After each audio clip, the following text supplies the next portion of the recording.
চলো আজকে দেখাবো টমেটো সস ঘরেতে কীভাবে বানিয়ে নিতে পারবে খুব সহজে। বাজারে কেনার থেকে ভালো। বাজারে কী দিয়ে করে আমরা তাও জানি না, পচা টমেটো দিয়ে করে কি না, তাও এত দাম দিয়ে কিনে খেতে হয়। আর এখন টমেটো খুবই সস্তা, 10 টাকা কেজি। তার জন্য আমি নিয়েছি 2 কেজি টমেটো, লাল লাল দেখে 2 কেজি টমেটো নিয়ে ভালো করে 4 ফালি করে কেটে সেদ্ধ চাপিয়ে দিয়েছি।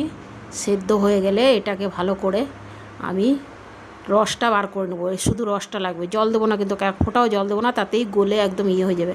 একটু শক্ত থাকলে হাতা দিয়ে চেপে চেপে ওগুলোকে একটু গলিয়ে দেবে।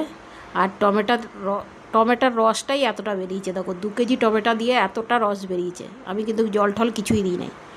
আর এতে দিতে হবে শুধু ভিনেগার আর এক টুকরো আদার, 1 ইঞ্চি আদার মতন নিয়ে ওটা আদার একটু রসটা দিয়ে দেবে, শুধু রসটা।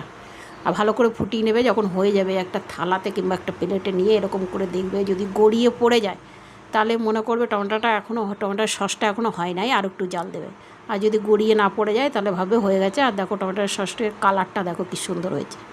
যদি ভালো লাগে লাইক কমেন্ট শেয়ার।